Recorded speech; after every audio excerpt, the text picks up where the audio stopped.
muchísimas historias, vamos a decirlo científico, de muchísimos estudios a nivel mundial, pero ¿qué pasó en Paraguay? Nosotros tenemos estos hongos, ¿qué se puede hacer? ¿Hay algún potencial aparte de salir a buscar un nutriente, pero tengo que comerlo o hay otra cosa? Y vamos a ver por qué son llamados hongos psicodélicos, ¿sí? Los hongos psicodélicos vamos a unirles en tres grandes grupos, pero la mayoría producen estas dos moléculas llamadas psilocibina, que luego es convertida en psilocina. ¿Y qué son estas moléculas? Y hablando de la parte de química, que yo estoy segura que le encanta a todos, son triptaminas psicoactivas. ¿Qué es una triptamina? Una triptamina es un alcaloide. ¿Qué es lo que es un alcaloide? Es una molécula orgánica que presenta nitrógenos, ¿sí? Ustedes ven que esto es exactamente igual, solo que hay oxidaciones previas para que se convierta en psilocina. Y estos alcaloides, de hecho, no solamente estos, todos los alcaloides son buenísimos, de hecho, en el organismo, porque actúan como neurotransmisores. ¿Qué es lo que significa esto? Son moléculas que hacen un trabajito de Wi-Fi en el cerebro, ¿sí? Transmiten cosas, transmiten mensajes y también modulan el sistema nervioso. Si estamos felices, si estamos tristes, si estamos furiosos. Entonces, por eso son tan importantes estas moléculas dentro de nuestro organismo. Bien, y estas dos moléculas que nos interesan muchísimo son producidas por más de 100 especies de hongos, o sea, un montón de especies. Pero ahí tenemos que ver quiénes son los que producen mucho, quiénes son los que producen otros hongos que producen, y vos no vas a sentir ni si te comes 10 vacíos, ¿sí? Entonces tenemos que ver cuáles son los hongos que producen. Y la psilocibina, de hecho, tiene propiedades muy similares al LSD. Entonces, te vuelves re loco, te vuelves re loco. Pero vamos a ver desde el lado científico y desde el lado de la salud mental, ¿sí? Que está de modísima hoy en día. Bien, entonces, ¿por qué yo digo que son psicoactivos? Porque una triptamina, que es un alcaloide que contiene nitrógeno, es psicoactivo, porque de hecho desencadena una serie de reacciones en el cuerpo que atacan a la percepción, a la conciencia, al estado de ánimo o al pensamiento. Hay veces que tenemos pensamientos negativos, entonces nos ayuda a modificar esos comportamientos. Entonces, es por eso que están ahora de moda el estudio de estos alcaloides. Pero ahora les traigo la parte que da gusto. Les traigo un chismecito científico, ¿sí? Porque esto, lo que más a mí me gusta es que me cuenten el porqué. Así como Uri hizo el qué, cómo se investigó, bueno, yo le voy a traer un chismecito científico. Porque cuando tiene base científica, el chismecito es más potente. Así como nuestros alcaloides, ¿sí? Bueno, para el descubrimiento de estos dos alcaloides entra en juego María Sabina. ¿Alguien ya escuchó esta viejita? La historia de María Sabina. Algunas personas sí escucharon, perfecto.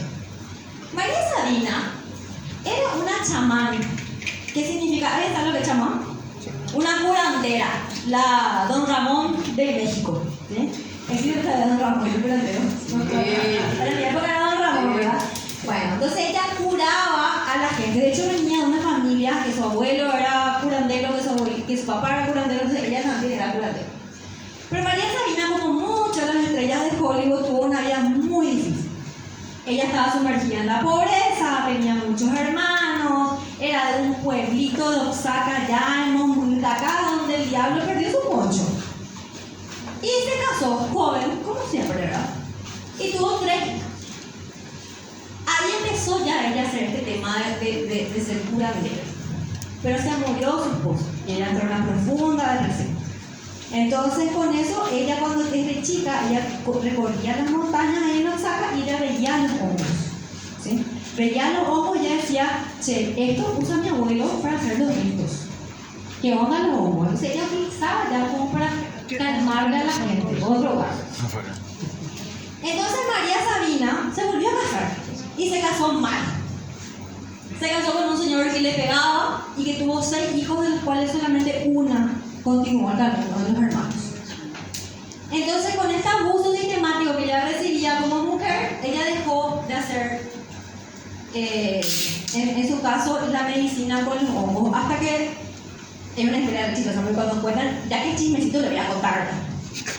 La otra amante se enteró que tenía una oficial, entonces al segundo marido, le mató. No dice cómo, pero le mató. Entonces María Sabina se volvió a quedar sola. Dijo, bueno, llegó el amor, yo me voy a dedicar a su llama. Y le salió bien hasta un pequeño detalle. Entonces ella a full empezó a estudiar todo lo que hacían los hongos y empezó a tratarle a la gente con los hongos, ¿sí?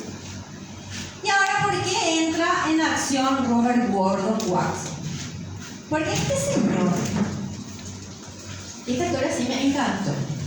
Bueno, le conté, esta parte también me gusta. Le puso el nombre de los niños santos a los monjitos, ¿sí? Le decía, los niños santos querían que sean niños, digo, los niños santos son los que la van a curar. Bueno, volvamos a Robert Watson, ¿qué tiene que ver? Watson, de hecho, estaba en su luna de miel con su esposa rusa.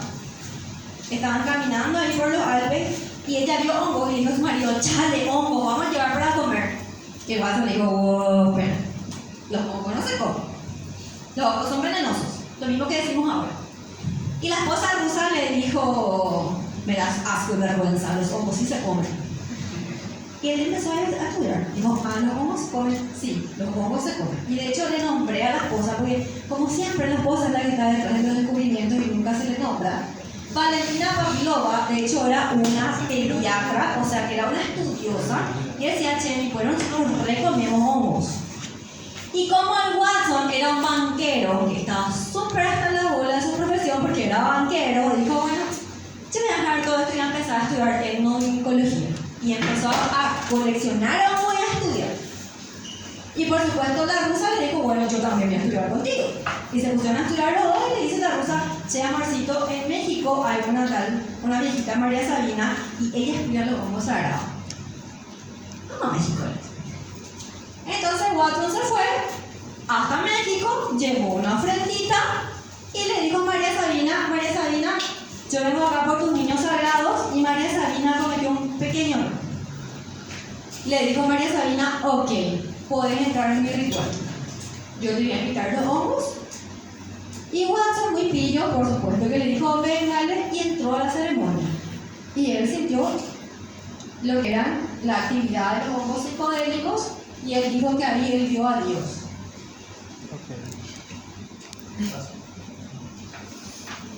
Bueno, después voy a volver con Watson porque no es como se pinta el chismecito, ¿sí? Ahora vamos a ir a la parte más técnica, al grosso, al mero mero, que es Hoffman. Hoffman, de hecho, es el padre del LSD. Él descubrió su mecanismo de acción y dio a conocer la estructura de la molécula.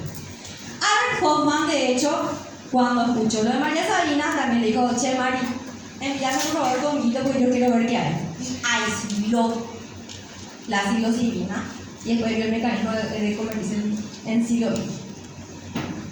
Y de hecho, este descubrimiento fue súper guau, porque sabemos que los hongos tienen un porcentaje de psilocibina en el extracto. Él lo que hizo aisló la molécula y puso en una cápsula y le dio como obsequio, ahí le dio como obsequio a María Sabina y le dijo, toma, el honguito que vos me invitaste y lo que me dio a mí el power, ahora yo te obsequio como principio activo. Pásame más por importe.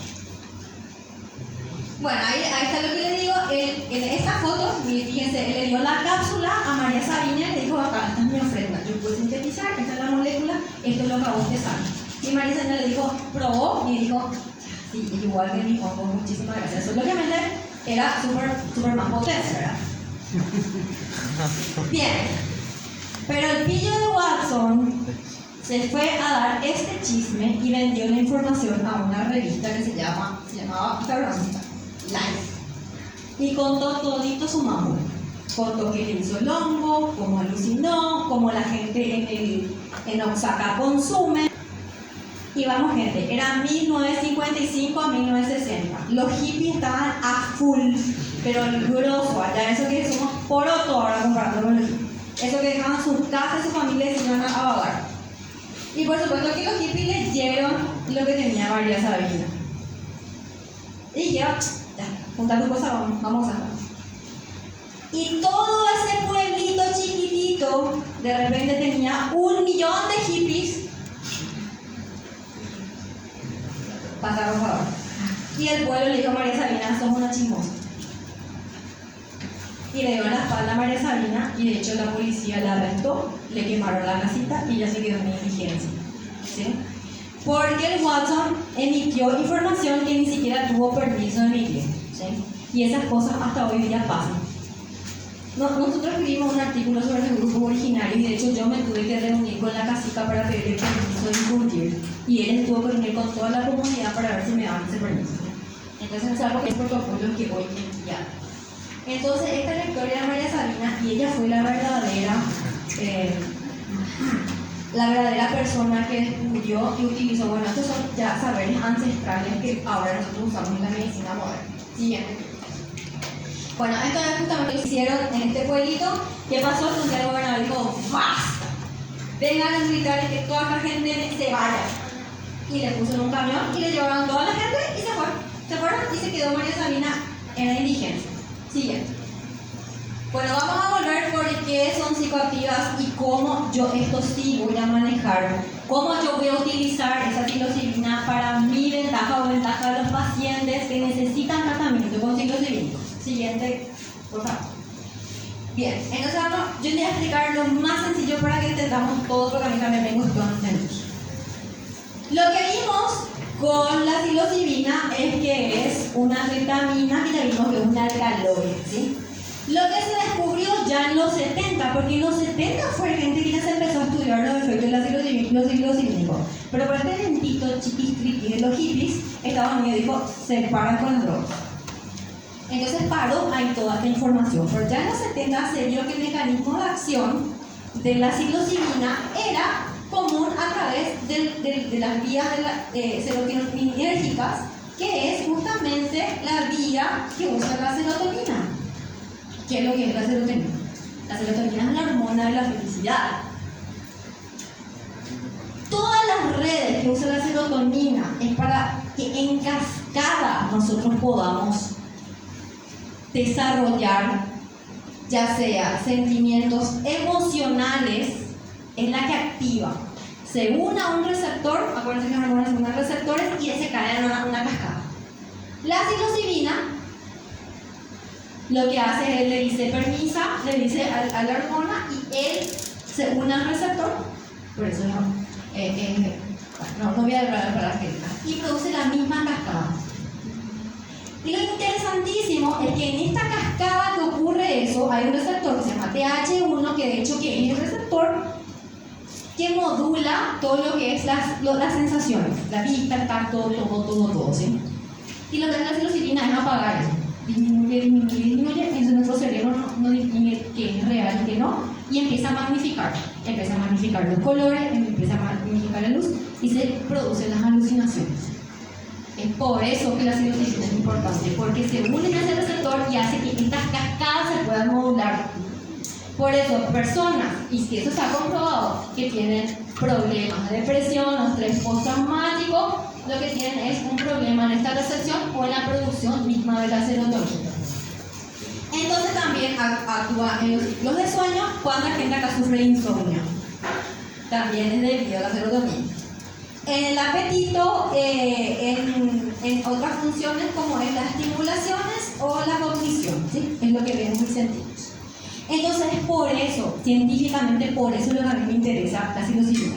A mí no me interesa tener alucinaciones en este momento, pero yo me quiero sentir mejor. ¿Y cómo hago? Y con esa molécula, en microdosis, en dosis que vos no alucinás, pero generás esa cascada.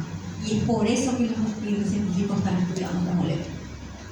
No es para irse a drogarse, a veces sí, pero no es para irse a drogarse, es para obtener estimulación con microdosis. Siguiente. Bueno, en los 70 están estudiando a full, de hecho LSD, todo, hasta que después también dijo, basta, no se terminó este estudio. Siguiente. Pero también es otra culpita, gente. Miren la cocaína. Un shot de cocaína. Heroína para dormir bien.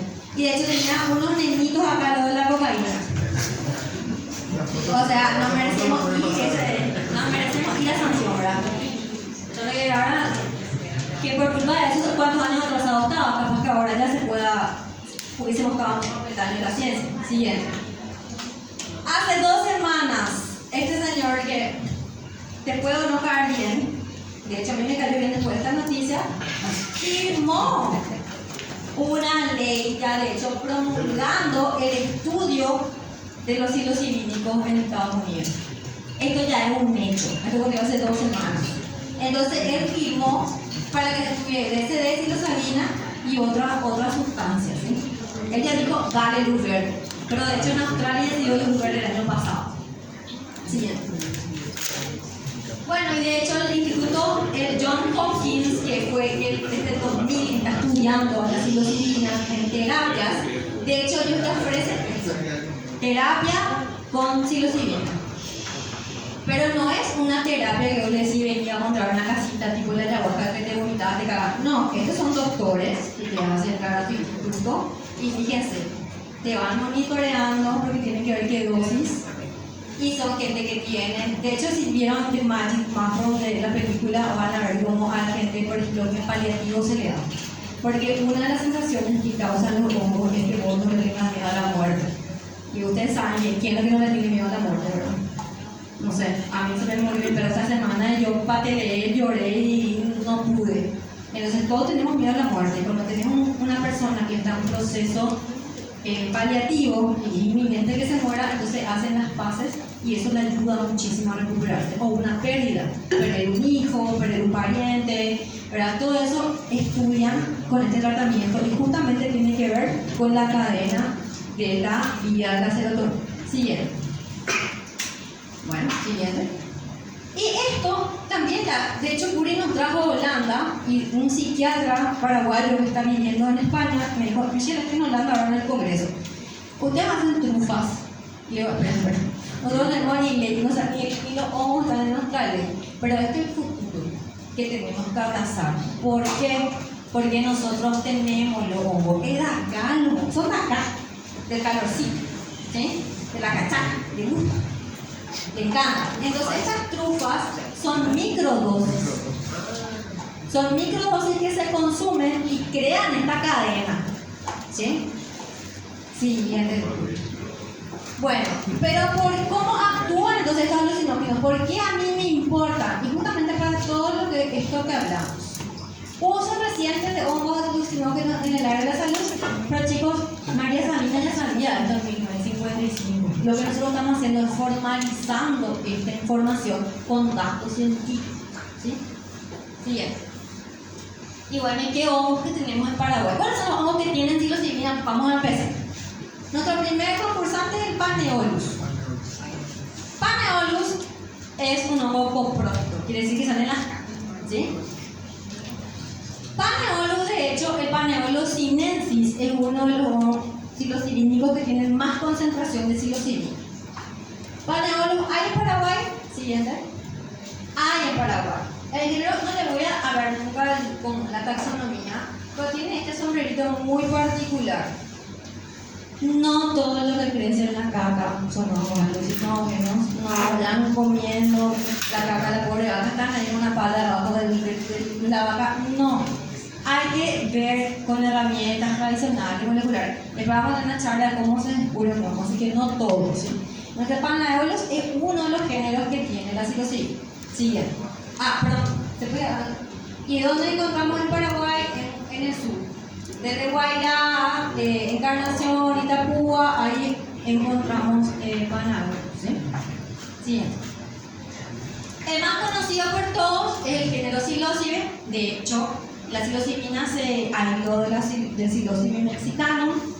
Acá tenemos otro psilocibe que se llama arbuensis, pero mañana o pasado va a haber un artículo que revolucionó toda la taxonomía de los psilocibes en el neotrópico con personas de Uruguay y Argentina. Nosotros somos investigadores asociados que nos van a mostrar nombres y correos. ¿Sí? Siguiente. Bueno, psilocibe sí está un poco más disperso en Paraguay. Esto es lo que nosotros encontramos. No quiere decir que no haya en otra parte. Nosotros trabajamos en laboratorio, son pocas especialidades de campo. Entonces son estos donde nosotros encontramos en el país, que también es hacia el sur y muy al norte en Boquerón. Siguiente. Conocibe es uno de mis preferidos porque no tengo ni idea qué especies son. También son coprófitos. Siguiente, Curi. Y lo encontramos en Guairá. Está medio choto mi mapa, pero sí, está cual. Siguiente. Y el último es foliotina, que no hemos encontrado, o capaz que sí tengamos en el herbario, pero todavía no le bautizamos. Acuérdense que la única taxonomía Janine y yo soy así tonta. Entonces somos dos personas que trabajamos nomás en el nombre de los monos. Siguiente. Bueno, ya le comenté mi chismecito científico y me quiero quedar con esta frase que me hizo ChatGPT, pero que yo le explicaré un poco de empeño, que es el reino fungi nos recuerda que incluso los organismos más discretos pueden abrir puertas a nuevas formas de entender la vida, la mente y la salud, transformando el conocimiento ancestral, gracias a María Sabina, en oportunidades para el futuro. Son los tratamientos justamente que hemos visto antes en el transcurso de esta charla. Siguiente. Y por supuesto, no le hablé mucho a Spegazzini. Carlo Spegazzini fue el primer micólogo, él era un italiano, botánico, italo-argentino, que de hecho citó aproximadamente, ya me ayudaron a aproximar, no sé el número cuánto, 2.500 o 250. Después, 250 especies de macrohongos para Paraguay. ¿Y por qué Spegazzini citó especies de hongos para Paraguay? Spegazzini estaba casado con una paraguaya. Y le decía, mira mi amorcito, a fin de año yo me voy a comer sopa y mandioca, así que te montas en la mula y nos vamos a Paraguay. Y Spegazzini se unía en su mula y bueno, como era micólogo, estábamos. ¿Sí? Entonces él citó muchísimas de los hongos, de hecho él era un químico que tuvo un nombre de ácido persa. No, en la vida real pasó esto, ¿sí? Bueno, el tema de la quidónica, que de hecho pasó, a todos los nombre de ácido graso, no lo esencial del naturado, pero no importa, ahí está. Entonces, en honor al doctor Carlos Spegazzini, si ustedes entran en un laboratorio, hay un cuadro grande de él y dice, en este laboratorio se sigue el legado del doctor Carlos Spegazzini. Entonces dice que el que muere porque se lo olvida. Entonces este doctor está con nosotros en el laboratorio todos los días. Aún así vamos a tener vergüenza a nosotros porque estamos muy llorando. Así que muchas gracias, ya creo que de las preguntas.